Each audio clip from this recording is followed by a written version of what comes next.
The first winter morning of 1858 descended over Illinois like a shroud of frost. Snow crunched underfoot as the silhouette of the orphanage emerged from the grey mist, a towering structure of brick stained black by decades of soot and neglect. Its windows, tall and narrow, were clouded with grime, reflecting nothing but the pale winter sky. To the casual eye, it was merely an institution for abandoned children, yet there was a sense of expectation in the air, as if the walls themselves were holding their breath.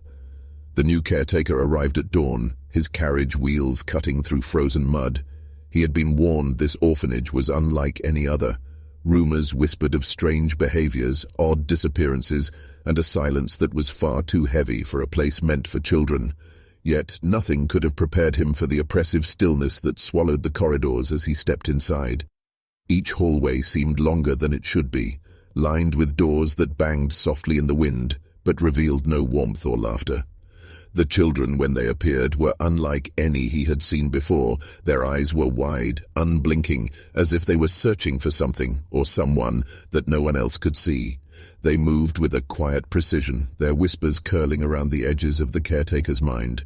Some of them avoided his gaze altogether, retreating to shadowed corners as if the light itself was a threat. Others watched him openly, their expressions unreadable, almost calculating. The rumors, he realized, had only scratched the surface. As he walked through the dining hall, he noticed remnants of meals left untouched, neatly stacked as though the children had no interest in sustenance. The walls bore crude scratches, strange symbols etched deep into the wood and plaster, their meaning lost to time, but exuding an undeniable menace. He paused, feeling the air thicken around him, a coldness that had nothing to do with winter, something that seemed alive and watchful. By nightfall, the caretaker understood a terrifying truth. This orphanage was a world apart, and the children were at its center. They were not merely abandoned. They were hiding secrets that had festered for years, feeding on fear and isolation.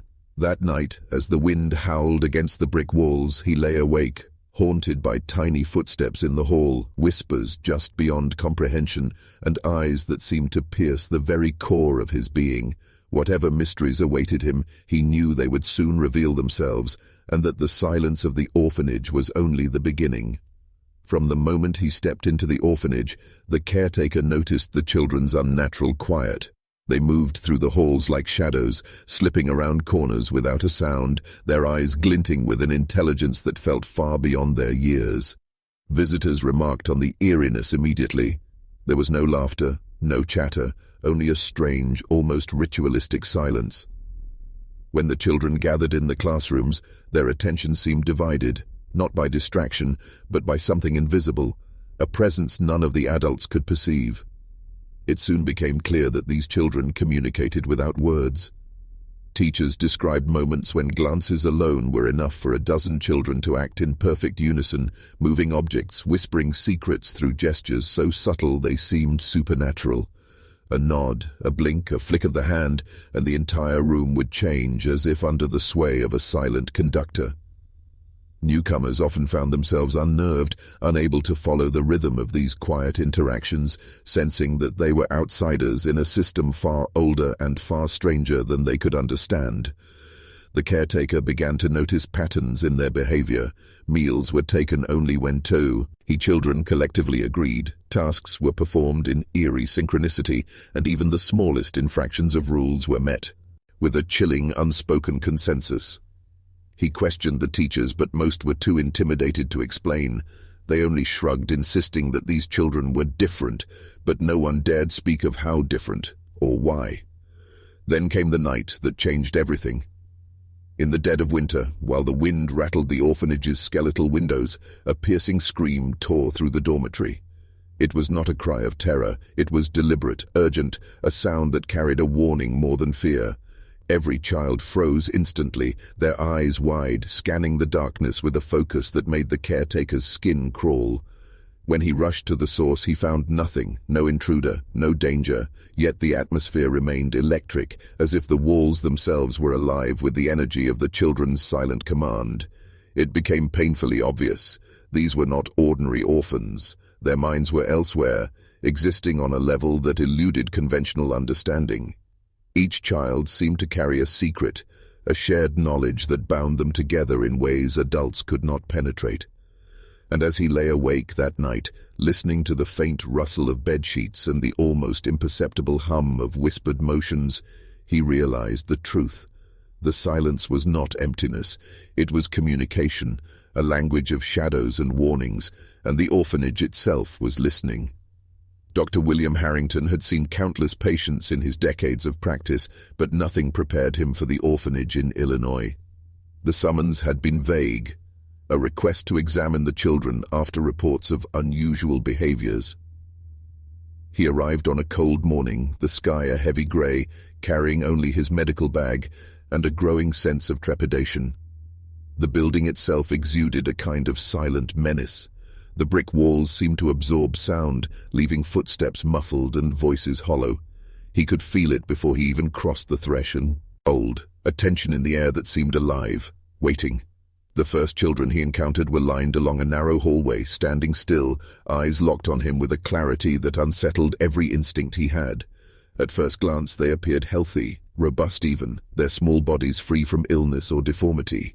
Yet the minute he tried to speak with them, a ripple of unease ran through the group. They answered not with words, but with subtle movements, tilted heads, brief hand gestures, a glance exchanged between them that spoke volumes. Harrington had never witnessed such coordinated non-verbal communication in children. It was as if they shared a single mind, one that stretched beyond the boundaries of understanding. He conducted his examinations meticulously, measuring pulse, checking reflexes, noting every detail in his leather-bound journal. Yet the more he recorded, the deeper his discomfort grew. Their hearts beat steady, lungs clear, and yet there was something fundamentally unnatural in their presence. He could feel it in the way they watched him, the way their attention lingered, almost probing, as though they were aware not only of his thoughts but of the knowledge he carried in his mind. Every test, every question returned no answers, only a reflection of his own growing unease. By the end of the day, Harrington was shaken. He scribbled in his journal with a trembling hand, "I have seen intelligence beyond comprehension in their eyes, yet no explanation exists. It is as if these children possess knowledge, understanding, and perhaps consciousness that far exceeds what should be possible. Something about them defies the laws of nature, the boundaries of reason. I leave this house unsettled, fearing I may have glimpsed a secret that is not meant for the human mind." Even after he departed, the doctor could not shake the feeling of being watched. The silence of the orphanage followed him home, echoing in the empty corridors of his mind, and in the quiet moments before sleep he recalled the intensity of those eyes, the sharp, wordless intelligence, and he knew that this was only the beginning. Whatever force governed these children, it was patient, silent, and entirely aware of him. As the first weeks passed, the caretaker grew increasingly uneasy. The orphanage, he realized, was alive in ways that defied reason. Nights were the worst. During the long hours when the wind whipped against the aged brick, the corridors seemed to breathe, exhaling shadows that slithered along the walls. On more than one occasion he noticed faint lights flickering in abandoned rooms, candles or lamps that should not have existed. When he approached, the glow would vanish, leaving only the dim reflection of his own frightened eyes in the grimy window panes. Footsteps echoed through the hallways, deliberate and soft, as if someone, or something, was pacing just beyond perception. Yet when he summoned the courage to investigate, the rooms were empty. Beds remained undisturbed, the children safely tucked away in their dormitories, their faces pale in sleep. He began to question his own sanity, but deep down he knew what he had witnessed could not be dismissed as imagination. There was a rhythm to the sounds, a precision that suggested intelligence and purpose, and the caretaker feared that whatever force moved in the dark was aware of him. Objects, too, seemed to take on a life of their own. He would leave books stacked neatly on shelves, only to find them in different configurations the next morning. Chairs would tilt slightly, doors left open would be closed, and toys would appear in circles arranged with careful, ritualistic symmetry. He dared not enter the hallways alone, feeling the invisible eyes that watched his every move. The children's silent presence haunted him even when they slept, and he sensed their awareness in a way that was impossible to ignore. Was it superstition? Perhaps, but each incident carried a weight, a purpose that defied simple explanation. The caretaker began noting patterns, subtle repetitions in the nighttime disturbances that suggested these were not random acts but ceremonies, silent rituals conducted in the dead of night. The air seemed charged, thick with anticipation, and he could feel the oppressive watchfulness pressing against his chest. Every shadow was a warning, every flicker of light a signal he could not decipher. By the end of his first month, the caretaker no longer trusted his own senses. Sleep became a scarce commodity, each creak of the building amplifying his anxiety. He understood that he was living among beings who defied the rules of childhood, and that the orphanage itself had a consciousness, a dark intelligence intertwined with the children's unnatural awareness. And as he lay awake, listening to the faintest sounds echoing through the empty halls, he realized one terrifying truth. The night belonged not to him, but to the silent watchers who ruled the orphanage, and their intentions were unknowable. Miss Eleanor Graves arrived at the orphanage with bright eyes and hopeful determination. A young teacher trained in the conventional methods of education, she imagined herself bringing knowledge and care to neglected children. The building, however, was far colder and more oppressive than she anticipated. Even in daylight, the halls seemed heavy, shadows lingering where none should exist. The children's eyes followed her constantly, silently measuring, their attention sharp and unnervingly precise. From the very first lesson, Eleanor sensed something was wrong. When she asked a simple question about history, a chorus of tiny voices answered in near-perfect synchronization, reciting events and details she had never taught them. Dates, names, battles, words that seemed impossibly advanced, for children of their age, flowed from their mouths with uncanny certainty. One child spoke of an event decades before his birth, naming people and places she knew only from obscure records. At first, Eleanor's disbelief shielded her from fear. Surely, she reasoned, someone must have fed them information, yet no one could explain the precision and depth of their knowledge. Each day, their abilities deepened. The children demonstrated comprehension of concepts far beyond any classroom she had taught. They predicted her questions, answered in unison before she finished speaking, and corrected each other with cold exactness that left no room for error. When Eleanor tried to challenge them with creative exercises, they responded with an eerie form of logic that seemed both alien and terrifyingly natural. The more she observed, the more she felt herself slipping into unease, a creeping horror that gnawed at the edge of her mind.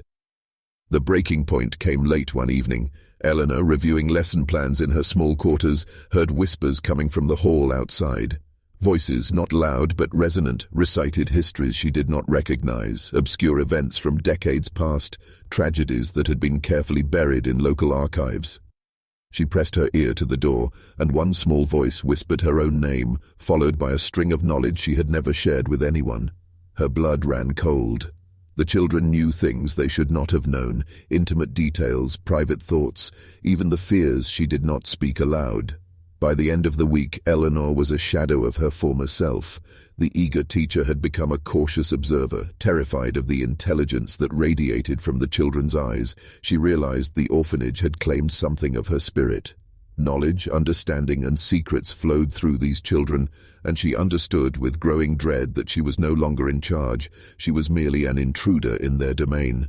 Every lesson, every interaction reminded her that children were not just gifted, but something far older, far stranger than human comprehension, and that their memory, their awareness, reached into places even adults could not touch.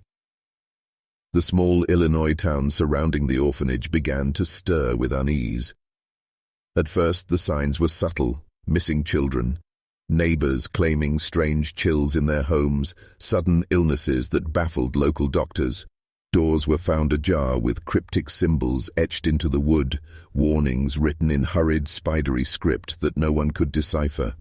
Murmurs of curses and omens spread like wildfire, each story growing darker and more fantastical with every telling. Merchants reported that children sent to deliver goods to the orphanage sometimes returned pale and silent, their eyes haunted with visions they refused to speak of.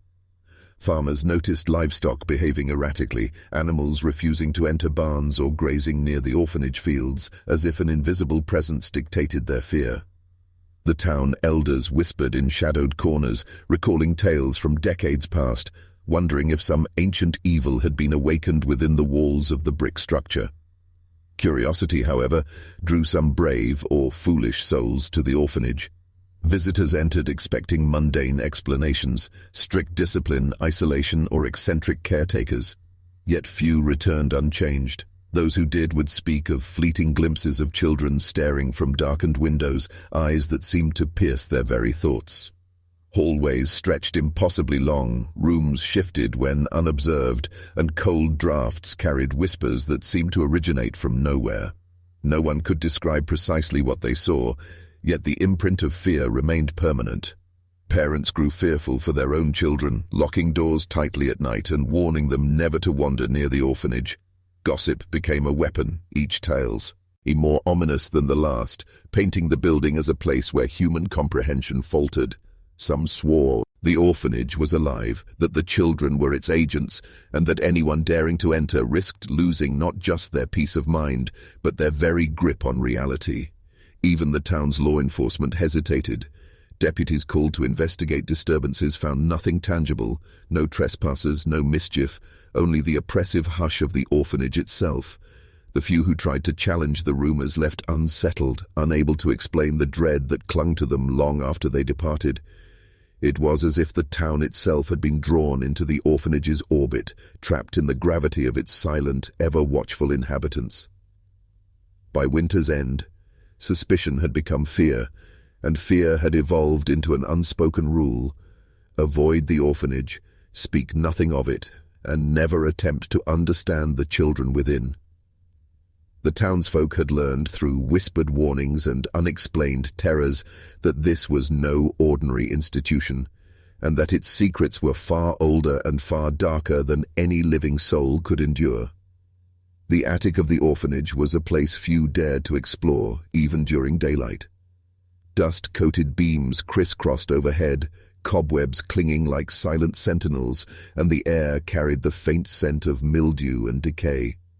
Yet here, hidden behind a false wall, lay a collection that defied explanation, shelves upon shelves of books, journals and manuscripts, some so ancient their spines threatened to crumble at the touch. The caretaker stumbled upon it by accident, drawn by a faint glow that seemed to pulse through the attic floorboards. The books themselves were remarkable. Some were handwritten texts, yellowed and brittle, recounting local histories with frightening precision, documenting events decades before the town had any records. Others delved into strange sciences, obscure philosophies, and esoteric knowledge that made the caretaker's head spin. He realized immediately that the children's uncanny intelligence might have roots here, in this forgotten repository of wisdom and secrets. It was not uncommon for a child to be found in the attic, absorbed in the pages of these ancient tomes. Their eyes moved unnaturally fast, scanning lines with a precision no human could match. Some of the children would recite entire passages verbatim, yet when asked for comprehension, they offered insights that revealed an understanding far deeper than mere memory. The caretaker noted with growing dread the eerie efficiency of their learning. It was as if the knowledge entered their minds effortlessly, as though they had always belonged to these texts. The presence of the library raised more questions than it answered.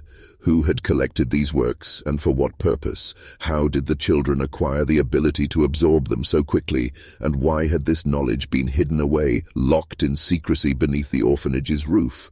Each unanswered question gnawed at the caretaker's sanity, leaving him to wonder whether the building itself, or the children who inhabited it, had orchestrated this concealment. Even Dr. Harrington, when permitted a glimpse, was unsettled. He observed the children handling texts older than many cities, yet they manipulated the information with an intelligence that seemed preternatural. It was clear that the library was not just a repository of knowledge, it was a crucible, shaping minds in ways that defied logic. By the time the caretaker descended from the attic, he understood something terrifying. The orphanage had secrets older and more powerful than any adult in town could fathom. And at its center were the children, silent and watchful, guardians of knowledge they should not have possessed and whose purpose remained shrouded in darkness. Whatever force guided them, it was patient, deliberate, and very far from human understanding. It was a bitter evening when the stranger arrived in town, a man cloaked against the wind, face shadowed by the brim of his hat. He asked few questions, spoke in hushed tones, and observed the orphanage with an intensity that unsettled even the caretaker. No one knew his name, and when he departed, he left only a single cryptic note pinned to the caretaker's office door. The message was brief, scrawled in a hand that trembled with urgency. Do not let them learn beyond what men are meant to know. The words burned themselves into the caretaker's mind, lingering long after the stranger disappeared into the night without explanation. At first he tried to dismiss the note as a paranoid warning from a traveler unaccustomed to children. But the orphanage had long since proven that ordinary explanations were insufficient. The warning gnawed at him, a seed of dread that only grew as he observed the children more closely. By daylight, the evidence of the stranger's caution became impossible to ignore. Children recited passages from books that no teacher had ever introduced, spoke of events long before their own births, and engaged in conversations so intricate and adult in nature that the caretaker feared his own comprehension. They would mimic debates he had witnessed in the town hall, quoting phrases and arguments he had never taught, as if some invisible instructor guided their minds. Even simple interactions carried an undercurrent of sophistication that was terrifying. A child might pause mid-lesson, glance at a peer, and correct them with insight far beyond the scope of human development. Their discussions of morality, politics, and hidden histories were precise, deliberate, and impossible to interrupt. The caretaker realized with growing horror that the stranger's warning had been no idle threat. Whatever knowledge these children absorbed was dangerous, unnatural, and potentially beyond human capacity. At night, the note haunted him further. He imagined the stranger watching from some hidden distance, waiting to see whether the children would cross the threshold of forbidden understanding. Every flicker of candlelight, every whisper from the dormitories felt charged with meaning, as if the orphanage itself recognized the invisible warning. The caretaker's unease deepened, for he now understood that the building and its occupants were not merely abnormal, they were guardians of secrets no ordinary human was meant to possess.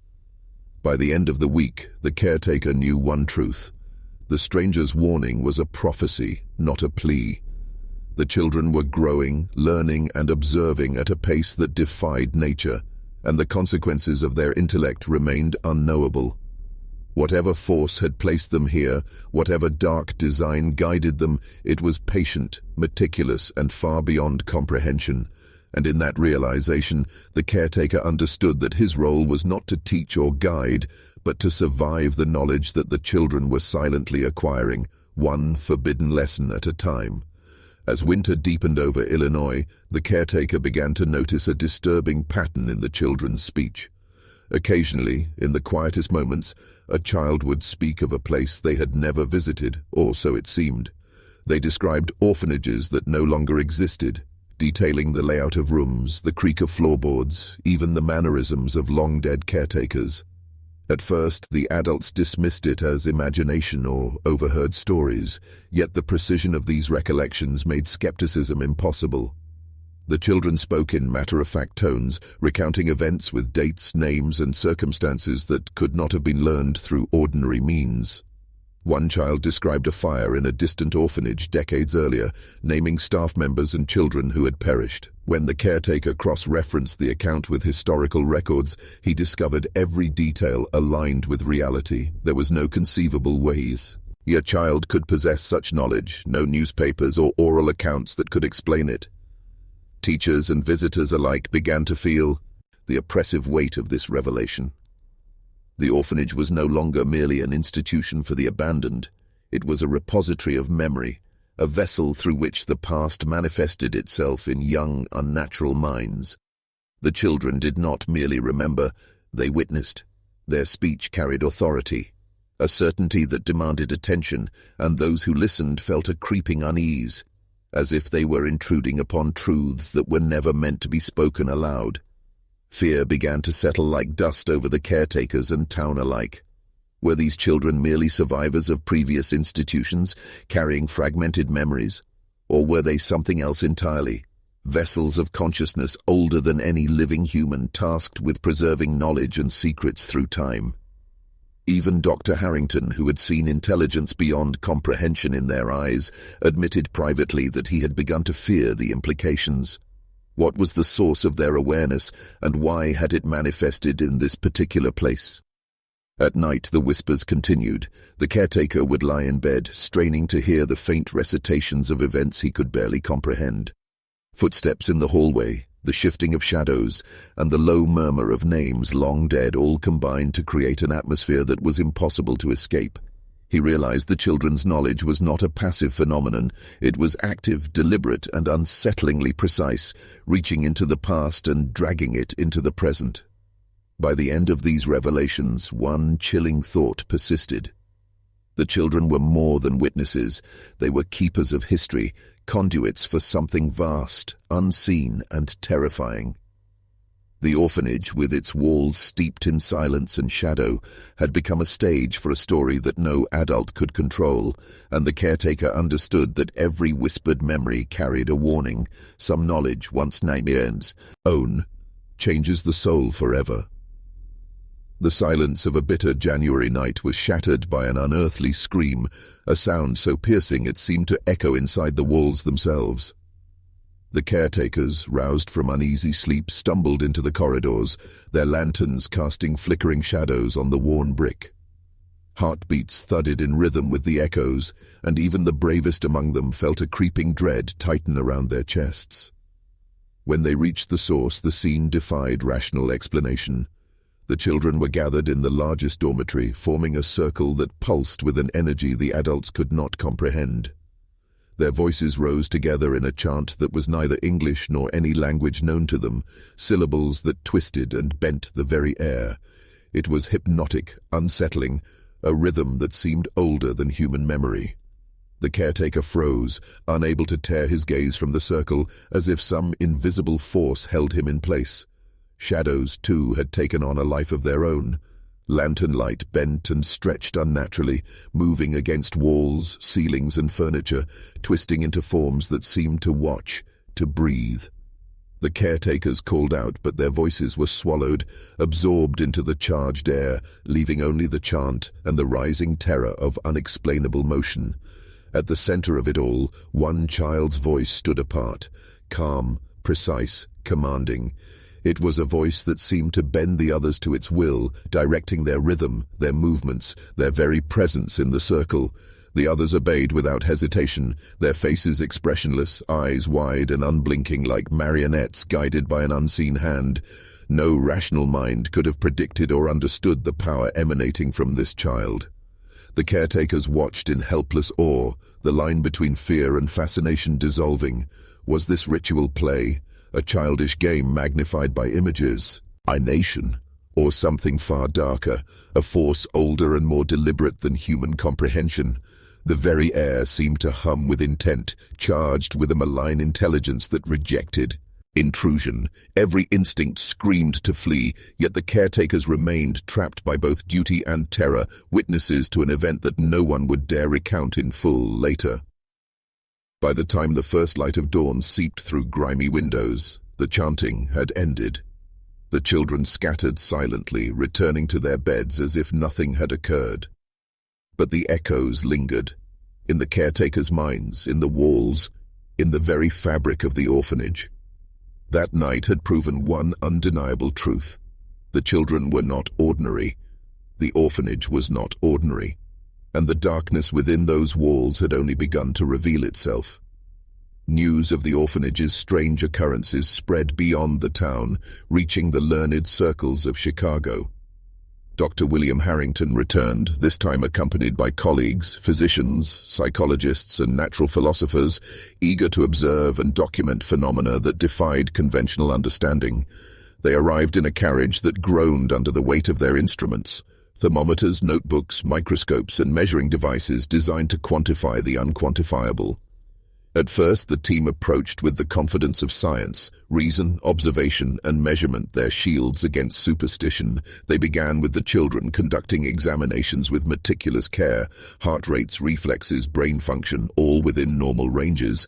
Tests of memory, comprehension, and physical coordination yielded results that should have been ordinary, yet the children did not behave ordinarily. They anticipated questions before they were asked, mimicked complex experiments perfectly after mere observation, and demonstrated comprehension of subjects far beyond their years. Every measurement, every observation was met with results that contradicted expectation. Harrington and his colleagues attempted to remain objective, recording every detail in their journals, but the deeper they delved, the more their confidence eroded. Notes from that day reveal a growing unease. Children who could recite events decades before their births, read and interpret manuscripts older than most libraries, and communicate through gestures that defied traditional linguistics. The investigators found no illness, no cognitive anomaly in the pathological sense, yet no framework of science could explain the intelligence, the synchrony, or the unspoken authority in the children's eyes. Even the orphanage itself seemed to resist scrutiny. Rooms shifted subtly between observations, shadows lengthened unnaturally, and the faint whisper of footsteps and muttered syllables, language unrecognizable, filled the halls. Instruments malfunctioned inexplicably, compasses spun, watches stopped, and thermometers registered sudden spikes that were impossible. Each anomaly fed a sense of dread, leaving the scientists feeling not like observers, but intruders in a system far older and far more precise than human understanding. By nightfall, Dr. Harrington noted in his journal, "The orphanage is not merely a home for the abandoned, it is a puzzle. Its children are neither wholly human nor wholly explainable. Science refuses them, and the very walls seem alive, guarding knowledge we are not meant to grasp." Fear now edged every entry, a stark contrast to the clinical detachment with which they had arrived. As the team departed, shaken and wary, the caretaker understood what he had long feared. The orphanage was beyond reason, a place where knowledge and intelligence existed on a level that science could not contain. And the children, silent, calculating, unyielding, remained its guardians, patient and watchful, aware that their secrets were not to be disturbed by mortal inquiry. By the time the caretaker had grown accustomed to the orphanage's strange habits, a new terror emerged, one that defied even the rational mind. Certain rooms seemed to vanish. Doors that had stood solidly the day before were gone, replaced by blank walls. Corridors twisted in impossible ways, stretching longer or narrowing tighter, as if the building itself breathed and reshaped its interior during the night. The teachers, already unnerved by the children's uncanny intelligence, began reporting objects in impossible places. Books stacked atop doors, chairs resting against ceilings, and windows that opened onto walls rather than the outside world. The first clear sign came from the young teacher, Miss Eleanor Graves, who attempted to enter what had been a small classroom. She turned the handle, expecting to find desks and children awaiting her lessons, and instead found a solid wall. Confused, she retraced her steps, only to discover the room reappearing later that morning exactly as it had been the previous day. She dared not speak of it openly, fearing she would be dismissed as hysterical, but the incident was not isolated. Corridors once familiar became labyrinthine, twisting and stretching in ways that no map could predict. The caretaker, desperate for some understanding, began mapping the layout each day. Yet each morning, his sketches proved worthless. Doors led to dead ends, hallways looped upon themselves, and the attic stairs sometimes appeared where none should exist. Even Dr. Harrington, the seasoned physician, admitted privately that the orphanage's architecture defied logic. It was as though the building itself had a will, bending perception and physical space to conceal its secrets. Objects moved with deliberate precision. Books from the hidden attic would sometimes appear in the children's rooms, open to passages no one had instructed them to read. Small toys formed intricate patterns across floors like markers or symbols, hinting at purposes adults could not discern. It became chillingly clear that these were not random shifts, but orchestrated phenomena. The orphanage was alive in a way that surpassed human comprehension. By the end of the week, a terrifying realization took hold among the staff. The orphanage was not merely a setting, a place of bricks and mortar.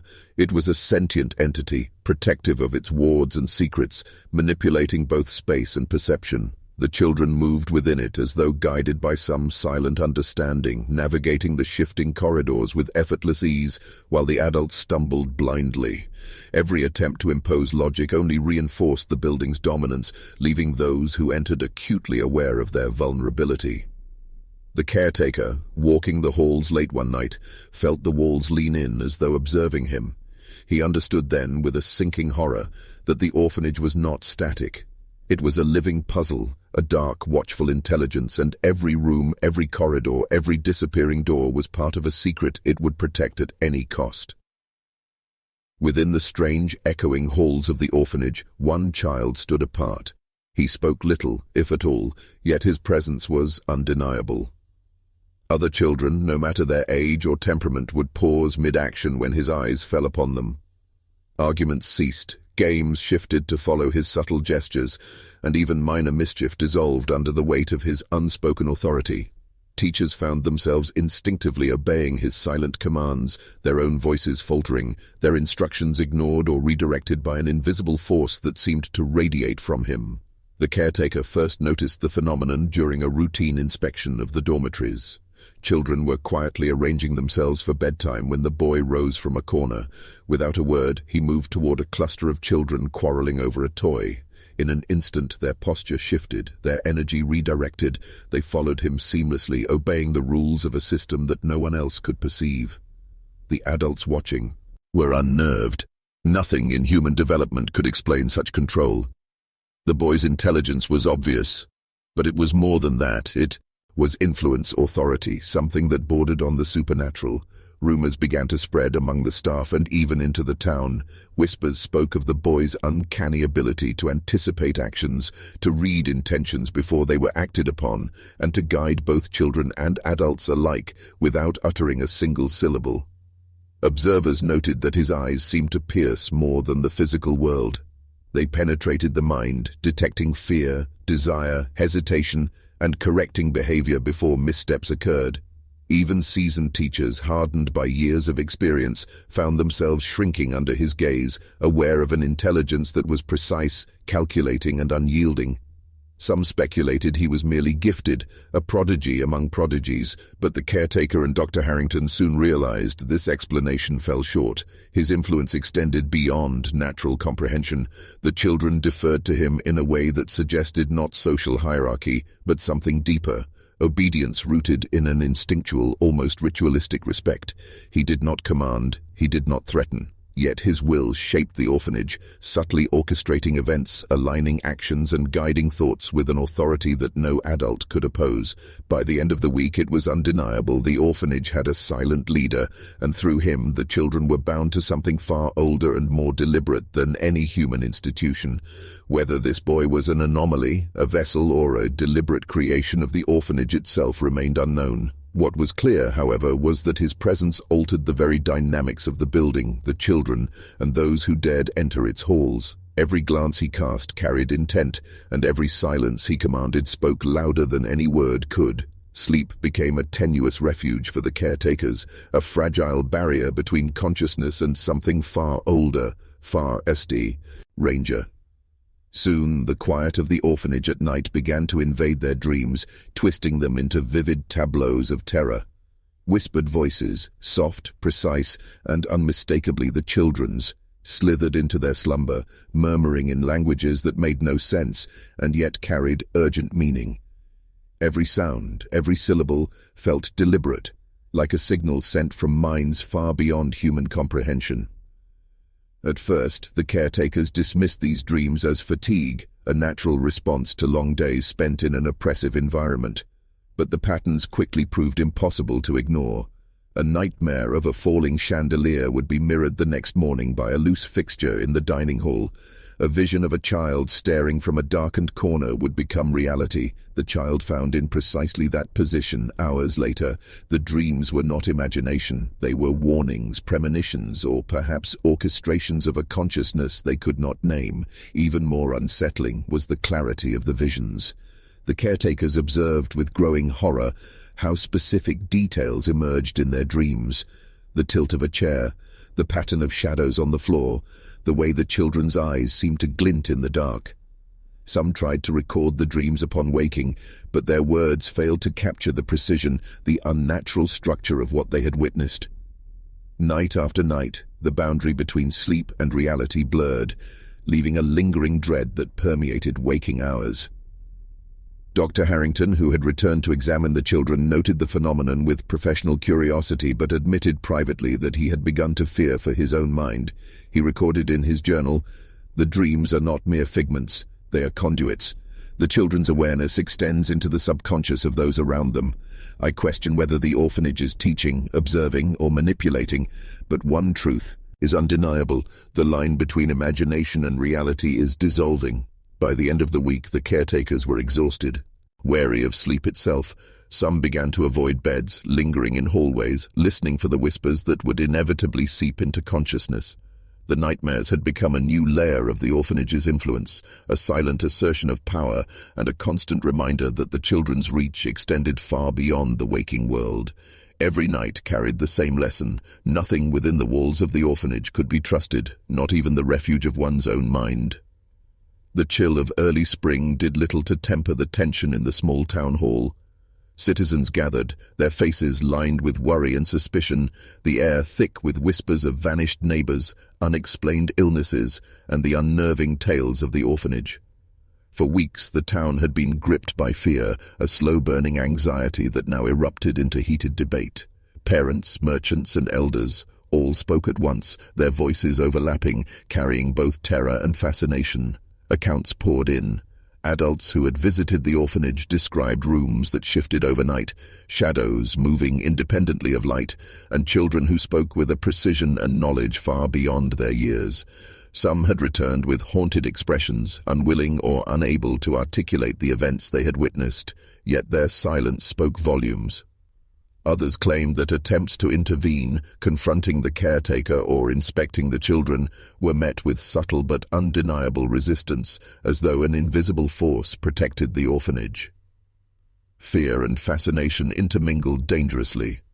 One elder, trembling yet resolute, suggested immediate destruction of the building, convinced it was a vessel of malevolent power. Others proposed abandonment, reasoning that distance might protect the town without invoking direct confrontation with forces unknown. A few voices, cautious but insistent, argued for observation and study, contending that understanding the orphanage and its children might reveal knowledge too valuable to ignore. Yet even these pragmatists admitted a shiver of dread at the thought of investigating further. The caretaker, summoned to testify, described the uncanny intelligence of the children, their silent leader, who commanded obedience without speech, and the building itself, which seemed to bend perception to its will. His account chilled the room. Even hardened townsfolk felt the weight of an invisible presence pressing down upon them. Dr. Harrington, present as well, corroborated the testimony, noting the failure of science to explain the children's abilities and warning that curiosity might carry consequences no one could anticipate. By the meeting's end, no consensus was reached. The debate concluded with uneasy silence, each citizen carrying the same unspoken realization. The orphanage was neither ordinary nor fully comprehensible. The children were no longer seen simply as wards of the town. They were instruments of something older, something deliberate and profoundly unknowable. The decision lingered like a shadow over every home: destroy the orphanage and risk awakening forces beyond human control, abandon it and live under its growing influence, or study it and confront truths the mind might never survive. As townsfolk left the hall, fear clung to them, mingling with a dangerous fascination. Whatever path they chose, one certainty remained. The orphanage was no longer a distant curiosity. It was a presence, alive and patient, quietly shaping both children and adults alike, and the town itself would never be the same. With fear and fascination now intertwined, a small group of officials proposed a bold, dangerous plan to test the children's abilities, to quantify, categorize, and perhaps even harness their strange intellect. They arrived with an array of instruments: puzzle as an exercise is designed to challenge the mind, confident that reason and method could reveal the limits of what they had been witnessing. Yet confidence quickly gave way to horror. The experiments began with seemingly simple tasks, memory tests, logic puzzles, and questions designed to probe comprehension. But the children anticipated every step.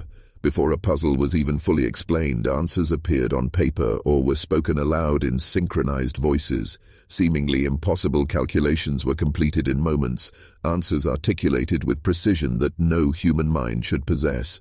Instruments failed to record anomalies, compasses spun, timers stopped, and writing materials shifted inexplicably.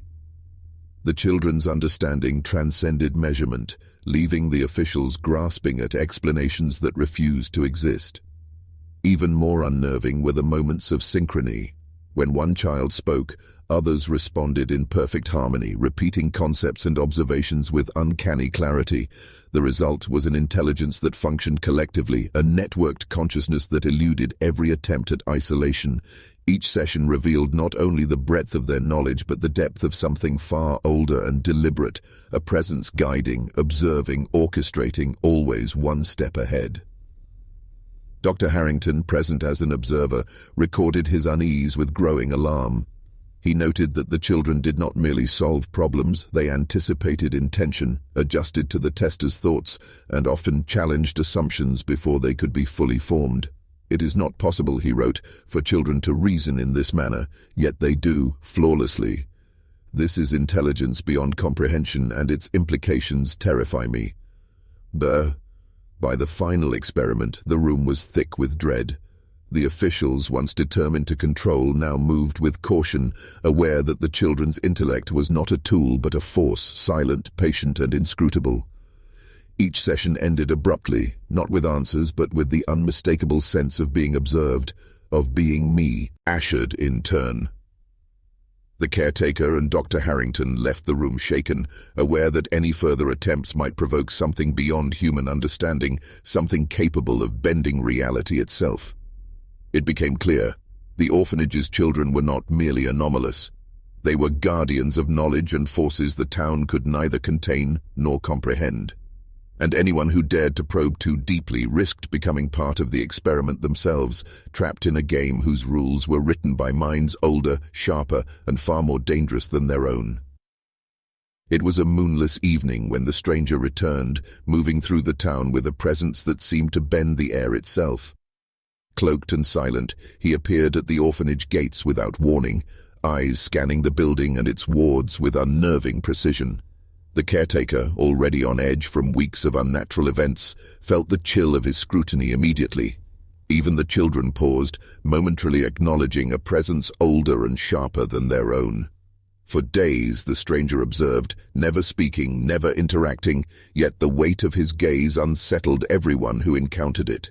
Visitors reported that the air around him seemed charged, heavy with unspoken warnings. Objects shifted subtly when he passed, shadows stretched in his direction, moving independently of the lantern light. The children, usually unflappable, occasionally glanced toward him, their silent leader momentarily still, as if recognizing the stranger as an authority beyond comprehension. Finally he spoke, once, and only once. His voice was low, deliberate, and carried the resonance of someone accustomed to truths most minds cannot bear. They are not what you believe. Science will never understand. Leave or be consumed. The words cut through the orphanage like a blade, silencing even the children's whispers. Every adult present fell in a creeping dread, as if the very foundation of their understanding had been shattered. The stranger did not elaborate. He did not need to. The warning alone sufficed. Within hours he vanished as silently as he had arrived, leaving behind an echo of fear that permeated both the town and the orphanage. His message was unambiguous. The children were no longer merely wards of the state or subjects of curiosity. They were vessels of knowledge and intelligence far beyond human scope. Any attempt to probe, control, or harness them would risk consequences that no one could predict. The town, already teetering between fascination and terror, felt the weight of this revelation. Parents whispered of cursed wisdom, merchants closed their shops early, and the caretaker understood with a sinking horror that the stranger's warning was not a suggestion, it was a mandate. Knowledge had awakened within the orphanage, ancient and deliberate, and the boundaries between human understanding and the incomprehensible were no longer secure. Dr. Harrington, recalling his previous observations, noted privately that the children's capabilities had now been validated by forces unknown, and that the town itself had become a participant in a reality it could not contain. The stranger's single message echoed in every mind: to remain would be to court consumption, and to leave would be to abandon secrets that defied explanation. And so the specter of choice, fear or curiosity, loomed over all, heavy and irrevocable. The chill of early morning was broken by a commotion near the orphanage gates. A group of older children had vanished from their dormitories, leaving behind beds neatly made and meals untouched. Panic spread among the caretakers and guards who feared the worst: an injury, an accident, or worse still, an encounter with forces beyond human understanding. Search parties scoured the surrounding woods and alleys, calling names into the fog, but found nothing. Hours passed, and fear mounted like a storm cloud pressing over the town. When the children were finally discovered, the scene was both baffling and terrifying. They stood by the gates, calm, composed, their posture unnervingly rigid, eyes locked ahead with a collective focus that defied explanation. Not a word was spoken. The guards, expecting mischief, confrontation, or exhaustion, found only silence, a stillness that carried authority rather than fear. The children were unharmed.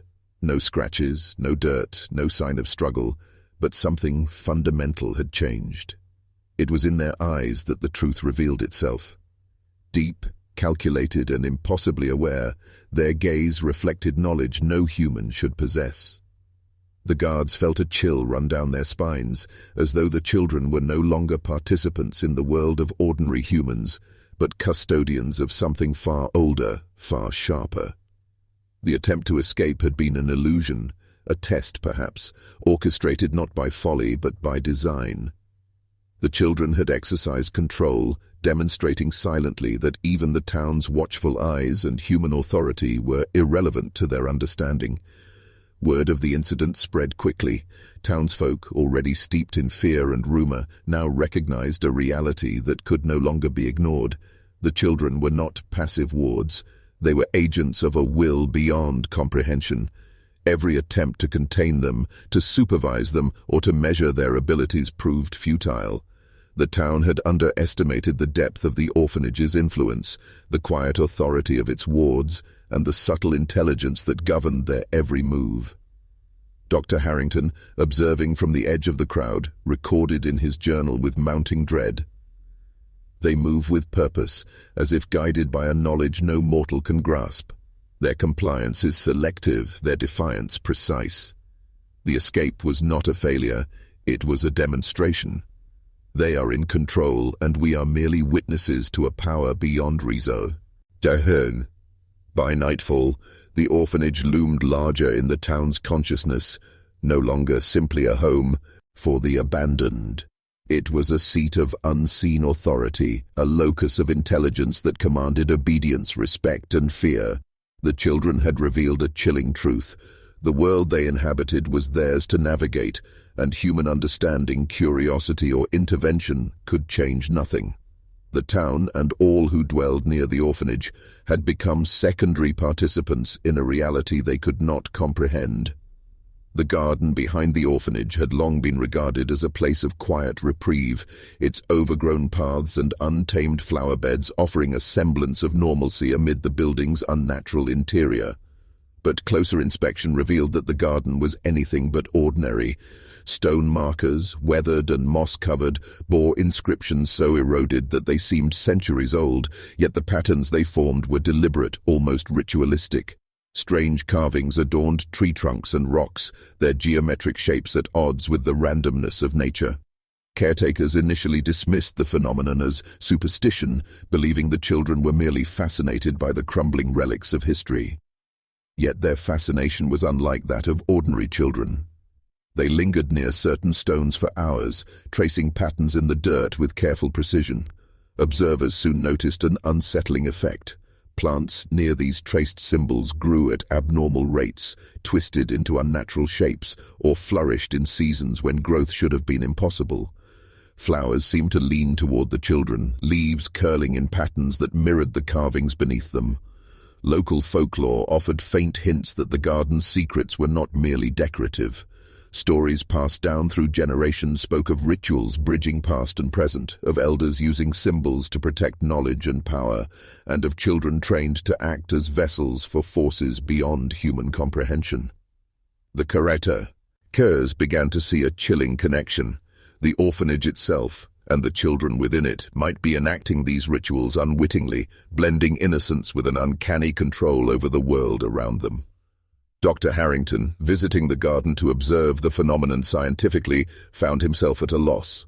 Measurements, soil tests, and botanical studies revealed nothing unusual, yet the patterns of growth and alignment were undeniable. He recorded in his journal, "The children's interactions with the garden are precise, deliberate. Nature itself responds. It is not superstition. It is power, calculated, controlled, and far beyond human understanding." Even more disturbing was the sense that the garden was alive to observation. Stones and markers seemed to shift subtly when adults were present, realigning themselves in ways that were imperceptible but intentional. The children moved among these symbols with the ease of those guided by memory, instinct, or something far older. Shadows stretched toward the carvings, almost protective, as if acknowledging the garden's role as a keeper of secrets. By the end of the day, a stark realization settled over the caretakers. The garden was not mere soil and stone. It was a repository of knowledge and ritual, a bridge between centuries, and a silent classroom for the children's extraordinary abilities. Every step, every traced line, every bent plant whispered the same truth. The orphanage, the children, and the garden itself were intertwined in a reality that defied explanation, bending time, growth, and understanding to their enigmatic will. That year, winter refused to relinquish its hold. Snow blanketed the town in thick, suffocating layers, settling in drifts that seemed to grow heavier by the day. Streets became impassable, crops withered beneath ice, and a chilling wind carried moans that no one could explain, sounds like discerned cries echoing faintly across frozen fields. Villagers whispered that something unnatural had taken root, a force beyond ordinary comprehension. Yet within the orphanage, the cold was only partially felt. The children moved through the snow with ease, treading paths that had no visible origin, their movements precise, almost preordained. Their eyes glimmered unnervingly, bright with a patient intelligence that seemed entirely detached from human discomfort. They laughed softly in tones that were oddly melodic, almost echoing the moans carried by the wind outside. But their joy was unsettling, as though it belonged to a world entirely separate from the freezing reality around them. Caretakers, wrapped in heavy coats and shivering, struggled to maintain daily routines. Paths had to be shoveled, fires tended, and food delivered, but no frost seemed to touch the children. They appeared untouched by the harsh environment, unaffected by the biting winds or ankle-deep snow. Their presence became an eerie contrast, human in form, yet somehow exempt from the laws that governed the world beyond the orphanage walls. Dr. Harrington, recording the anomaly with both scientific rigor and mounting dread, noted that standard meteorological explanations could not account for the persistence of ice and snow around the building. Thermometers faltered in unusual readings, and the winds seemed to bend around the orphanage itself, concentrating in long, mournful currents that carried faint whispers and unintelligible syllables. "It is as if the very weather bends to the orphanage's will," he wrote, "and the children are its stewards, untouched by frost, impervious to suffering, yet entirely part of the unnatural order." Townsfolk grew fearful of venturing near, sensing in the cold an oppressive intelligence, an invisible presence that observed and judged every step. Rumors spread that the winter was not a season, but a manifestation, a force intertwined with the orphanage, perhaps even generated by the Seaboard Center Hildren themselves. Every snow-laden path, every frozen window, every howl of the wind reinforced the chilling notion that the building and its wards existed in a reality subtly, terrifyingly separate from the natural world. By the third month, one undeniable truth had settled over the town. The winter would not end, the orphanage would not yield, and the children were neither vulnerable nor ordinary. They were part of something ancient, deliberate, and unfathomably powerful, an intelligence that shaped not only human perception, but the very forces of nature itself. In a quiet, dust-choked corner of the orphanage, caretakers stumbled upon a hidden chest, its lid sealed with iron clasps and coated in years of neglect. Within lay stacks of letters, neatly arranged, yet unlike any correspondence the adults had ever seen. The paper bore no postmarks, no stamps, no address. The handwriting varied, sometimes delicate, sometimes jagged, but all inscribed in codes and symbols that defied logic. Every attempt to decipher them ended in frustration, as if the letters were designed to conceal meaning from human minds entirely. Some of the letters, however, seemed to transcend mere secrecy. Carefully observed patterns suggested communication with distant cities, sometimes thousands of miles away. Events described, accidents, meetings, fires, and disappearances, occurred with an unnerving precision, as if the letters were less messages and more predictions, woven with knowledge no ordinary human could possess. One caretaker, shaking as she read, whispered of seeing a child's eyes glimmer when she held the letters, as if aware of the truths inscribed within them and the inevitability of what was to come. Dr. Harrington, ever the rational observer, attempted to analyze the texts scientifically. He examined ink, paper composition, and pressure marks, searching for a human explanation. D-books, telegraphs, or other instruments. Nothing explained the accuracy or speed with which events described in the letters seemed to unfold. His journal grew heavy, with foreboding. These are not mere writings. They are instruments of influence, extending the children's reach beyond the walls of this orphanage. I fear we are witnessing the hand of a cognition that does not adhere to our understanding of space, time, or causality.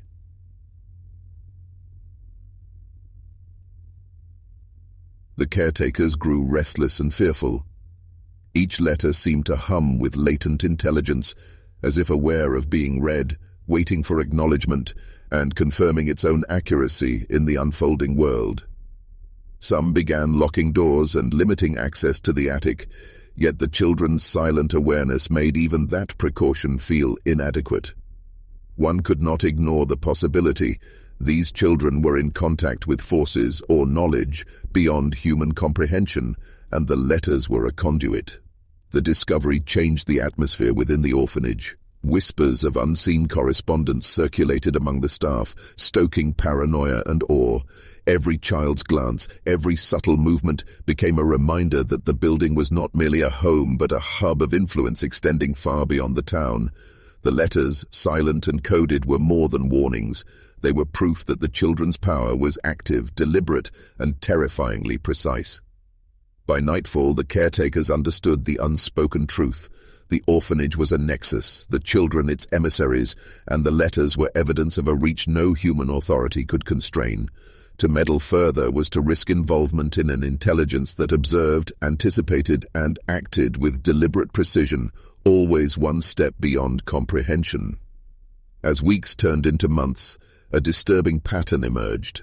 Rational adults, drawn to the orphanage by curiosity, duty, or scientific interest, began to unravel. Initially subtle, the signs of cognitive fracture soon escalated into full-blown panic, hallucinations, and obsessive behaviors. Visitors described corridors that lengthened or looped unnaturally, shadows that seemed to watch from every angle, and children who moved with preternatural awareness of their thoughts. Logic faltered where it had once prevailed. Instinct became the only guide in a reality that no longer followed the rules of reason. The caretaker first noticed the phenomenon during routine oversight. A teacher, usually methodical and composed, was found rocking silently in a hallway, murmuring sequences of numbers and words that bore no meaning to anyone present. Another visitor claimed he saw doors dissolve into the walls, windows open onto empty voids, and children emerge from rooms that should have been locked. When asked to describe what he saw, he could not. The experience had rewritten his memory, leaving him with only a creeping sense of terror. Dr. Harrington, who had once sought to study the orphanage scientifically, recorded the most alarming accounts. Even the most rational minds failed under the weight of the environment. I have observed men and women, educated and disciplined, reduced to quivering confusion. They recall glimpses, fragments, yet the totality of what they witness eludes them, reshaping their perception, eroding their understanding. The orphanage is a cognitive trap, a place where human reason is irrelevant. Visitors often departed abruptly, fleeing the building with wide eyes and trembling limbs, unable to articulate the horrors that had unfolded. Some recounted fleeting visions of impossible architecture, children speaking in unearthly synchrony, and objects shifting without cause. Others could remember only the feeling of being observed by an intelligence that anticipated every thought, every fear, and every hesitation. Even those who had spent years studying the children's behaviors admitted privately that the experience defied description, leaving only an enduring sense of dread. The realization was stark. The orphanage had transcended mere mystery. It was no longer simply a home or a puzzle to solve. It had become a domain where the rules of the mind itself bent, where reality contorted, and where the adults, any adult, risked complete collapse under the pressure of what they perceived. Logic could not prevail here. Only survival instinct, fleeting and inadequate, guided those who dared enter. Every mind that crossed its threshold faced the same terrifying truth. Reason was powerless, and the orphanage's dominion extended into thought itself. The orphanage had long since become a place where certainty faltered, but now reports of inexplicable phenomena escalated to a terrifying crescendo. Fires, once thought dangerous, would ignite and extinguish themselves with no intervention. Doors locked and unlocked without touch, shifting unpredictably as though the building itself were alive and playing with its inhabitants. Shadows stretched, detached from their sources, writhing along walls and ceilings in slow, deliberate motions that defied natural law. Caretakers and visiting officials found themselves in constant unease. Objects would move while they were watching, yet no child, no hand, could be found responsible. Windows slammed shut in empty rooms, and lights flickered to reveal patterns that seemed deliberately arranged.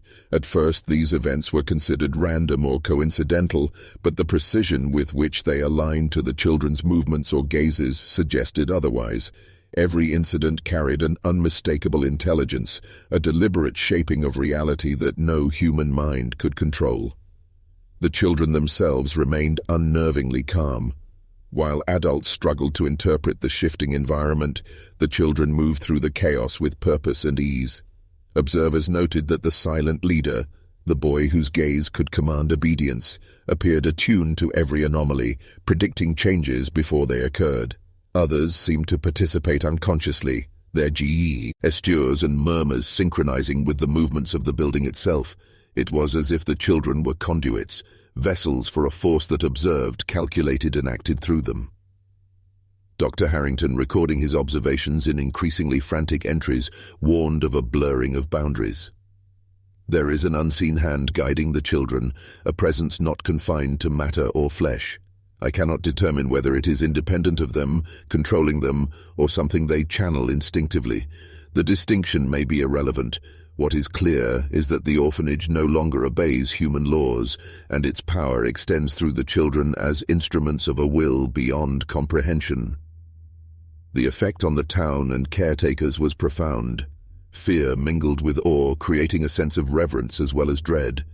Visitors hesitated to speak of what they had seen, aware that even the act of description could diminish or misrepresent forces they did not understand. The children's actions, guided by or guiding the unseen intelligence, demonstrated that they were no longer merely wards of the orphanage. They were participants in a reality where human rules were suspended, and observation alone confirmed that the boundary between child and force was not merely blurred, It had nearly vanished. By nightfall, one unassailable truth lingered in every mind that had entered the orphanage. The children were never alone. Something watched, guided, and shaped events through them, a presence both protective and terrifying. Human comprehension faltered under the weight of the unseen hand, leaving only the chilling awareness that the orphanage and its children had become the domain of forces that defied logic, reason, and every expectation of natural law. Driven by a mixture of curiosity, fear, and professional duty, a contingent of scientists and town officials converged on the orphanage foe. One final, exhaustive study.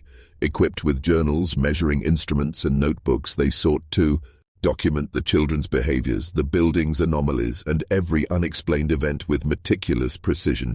The air was tense with anticipation, a blend of rational resolve and the creeping awareness that they were entering a space far beyond ordinary comprehension. At first, the examination seemed orderly. Data was recorded, schedules adhered to, and the children participated in experiments with eerie compliance.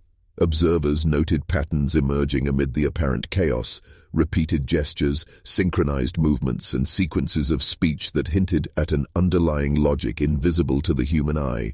The researchers began to suspect that the orphanage's events were not random, but structured, governed by rules that defied natural laws. Even the building itself seemed to conform to an unseen architecture, corridors twisting and rooms shifting with a precision that suggested deliberate intention. Yet the deeper they delved, the more the phenomena escalated. Instruments failed inexplicably, compasses spun, clocks stopped, and shadows contorted in impossible ways. Every attempt to contain or measure an anomaly seemed only to provoke more extreme manifestations. A candle's flame might flare, then vanish. A doorway might open into darkness where no room existed. Children's voices would rise in unison, articulating sequences that mirrored the observer's thoughts before they could be fully formed. Dr. Harrington, documenting with mounting unease, recognized a terrifying implication. The very act of observation might be interacting with the orphanage's reality, triggering its responses. It is not merely that the children or the building act independently, he wrote. They respond to our scrutiny. The patterns we detect are a dialogue with our perception. Every measurement, every note, every attempt at control feeds their intelligence. We are no longer observers. We are participants, subordinates to a cognition far beyond human comprehension. As the examination drew to a close, the final revelation crystallized. The orphanage and its children were a singular, intertwined entity. The children were more than inhabitants. They were instruments and amplifiers of the building's latent intelligence, capable of shaping reality itself. The notes, journals, and observations confirmed the presence of a structure beneath the apparent chaos, yet attempting to dissect it only heightened the power that defied understanding. By the study's end, the scientists and officials were irrevocably altered, their understanding of logic, causality, and authority fractured. The orphanage had not been merely examined, it had examined them in return. And the final truth remained inescapable. The children, the building, and the intelligence within were one, a force beyond reason, a reality in which human comprehension could never fully operate, and a presence that would persist long after every observer had fled. By the late 1860s, the orphanage had emptied under circumstances that no one could fully explain. One morning, caretakers arrived to find hallways silent, beds made, and meals untouched. The children, those extraordinary, unsettling wards, were gone. Doors remained closed but unlocked, windows left slightly ajar, and the air hung thick with a stillness that felt almost deliberate, as though the building itself were holding its breath. Locals whispered rumors of the children vanishing into the night, guided by unseen forces or perhaps stepping through a threshold humans could never perceive. Some claimed they saw figures moving along fog-shrouded streets, eyes glimmering unnaturally bright, yet never interacted with anyone. Others swore they heard the faintest echoes of synchronized whispers or the distant rustle of paper, as if the letters, the carvings, and the hidden rituals had followed the children beyond the orphanage walls. No explanations satisfied rational minds, and attempts to trace the children only deepened the mystery. Those few who survived contact with the orphanage told tales that strained belief. They spoke of corridors that twisted into impossibility, rooms that seemed alive, and children whose intelligence and awareness defied human comprehension. Some described experiences so vivid that even years later, recalling them produced physical shivers and bouts of nausea. Every story carried the same unshakable impression. The children were not merely human, and the orphanage was more than a building. They were participants in a reality that operated beyond logic, reason, or scientific method. Even today, the sight of the orphanage evokes unease. Visitors claim to feel a weight in the air, a subtle pull of consciousness that seems aware of their presence. Some report seeing shadows that shift independently or glimpses of children in empty windows. Others hear whispers carried on the wind, unintelligible but unmistakably deliberate. Archaeologists, historians, and paranormal investigators have attempted to pierce the mystery, yet none can fully explain what occurred. The land itself seems to resist clarity, preserving the orphanage's legacy as a warning and a testament to forces beyond human comprehension. In the end, the orphanage stands as proof that some mysteries endure. Scientific minds, determined to quantify and understand, failed to contain what they observed. Rational thought faltered under the weight of phenomena that transcended measurement, prediction, and reason. The children's legacy, intertwined with the building and the unseen intelligence that guided them, became legend, simultaneously a fascination and a cautionary tale. And so, the orphanage remains etched in memory, a place where innocence and knowledge intersected with the impossible, a reality where human authority was irrelevant, and a story that reminds all who hear it that some truths are eternal, unexplainable, and forever beyond our reach.